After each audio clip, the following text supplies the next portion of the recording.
प्रिय मित्रों, सादर नमस्कार। आज का विषय पूर्व जन्मों के साथी पर आधारित है। यह ऐसा विषय है जो हमारे जीवन साथी को हमें समझने में सहायता कर सकती है।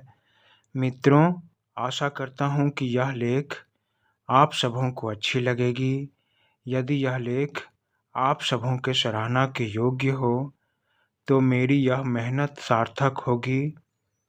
कृपया मेरे इस चैनल को सब्सक्राइब करें, घंटी दबाकर ऑल पर क्लिक करें, जिससे मैं सदा आप सबों की सेवा में अपनी उपस्थिति बनाए रखूं।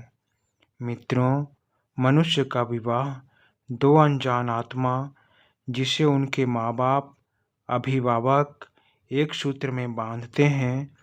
विवाह के पूर्व जो एक दूसरे से अनजान थे, जिन्होंने एक दूसरे को कभी नहीं देखा था, आखिर वे एक दूसरे के साथ संपूर्ण जीवन जीना कैसे तय कर लिया?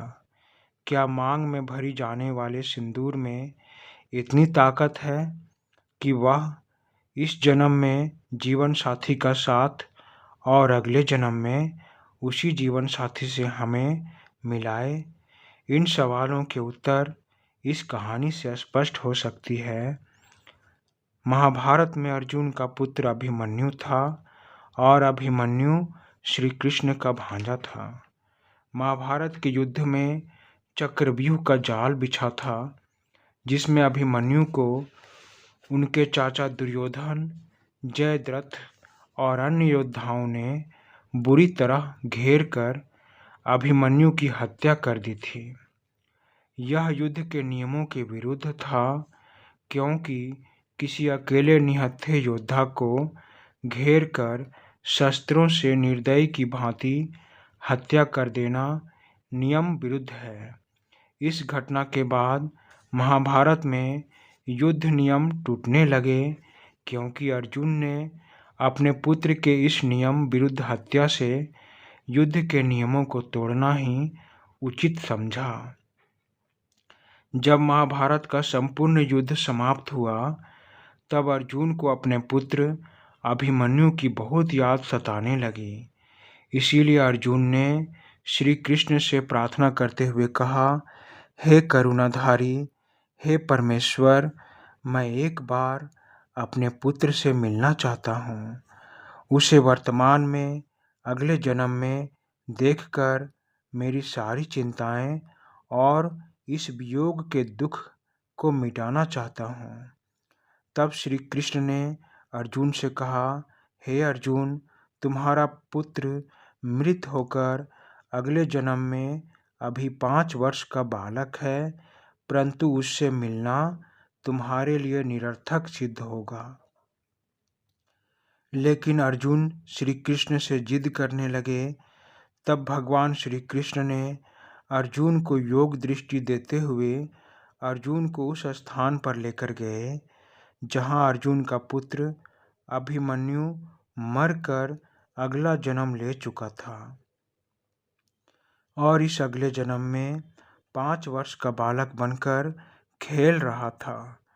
अर्जुन ने अपने पुत्र को बालक की अवस्था में देखा तो उसे गले से लगा लिया, परंतु उस बालक ने अर्जुन को अनजान व्यक्ति समझकर पूछा, आप कौन हैं? मुझे बार बार अपना पुत्र कहकर क्यों रो रहे हैं? मैं आपका पुत्र नहीं हूँ। तब अर्जुन ने रोते हुए श्री कृष्ण की ओर देखा। श्री कृष्ण समझ गए और उस बालक को पूर्व जन्म की यादें दे दी। तब वह बालक अपने पिता अर्जुन को पहचान कर एक बड़ी बात कही।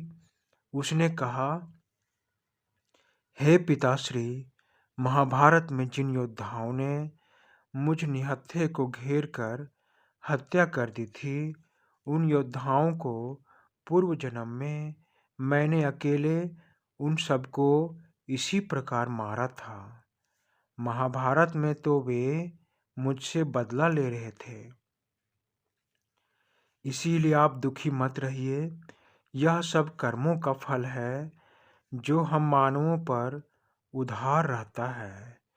इस जन्म में ना सही, अगले जन्म में उस कर्ज को उतारना ही पड़ता है।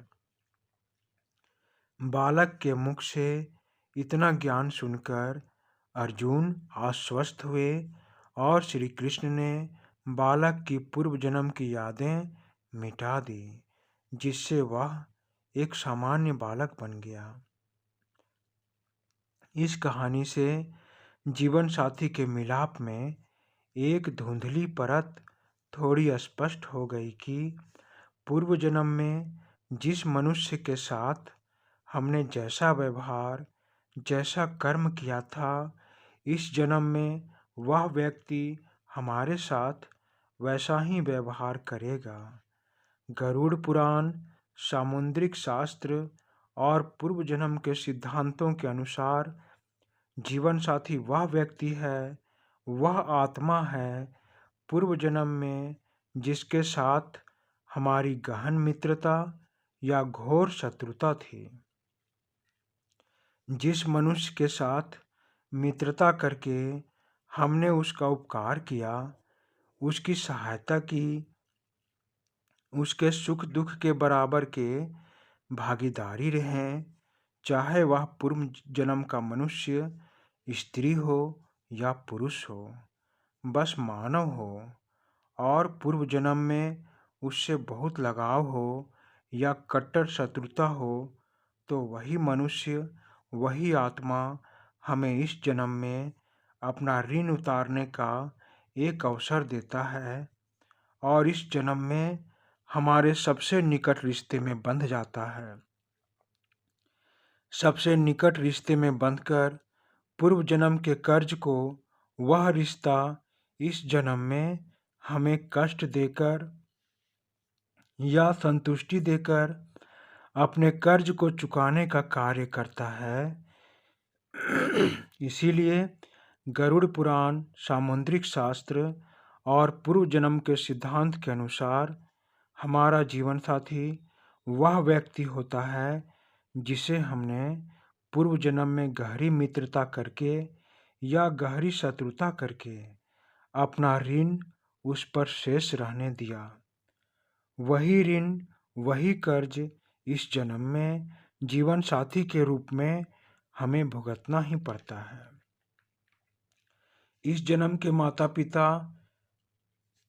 अन्य रिश्तेदार, समय का चक्र और यह ब्रह्मांड हमें उसी पूर्व जन्म के सबसे निकट व्यक्ति को इस जन्म में अनजान पुरुष या स्त्री बनाकर हमारे सामने लाकर खड़ा कर देते हैं। हम उसे हमारी यादें मिट जाने के कारण नहीं पहचान पाते। अतः हमारा जीवन साथी जिस रूप में, जिस व्यवहार में हमें मिला है, उसे अपना भाग्य जानकर स्वीकार करना, उसका साथ देना, उसके द्वारा दिए गए सुख या दुख को अपना उतरता हुआ कर्ज मानकर सहन कर लेना चाहिए। आशा करता हूँ मित्रों कि मेरा यह प्रयास आप सबों को अच्छा लगा होगा। धन्यवाद मित्रों, धन्यवाद।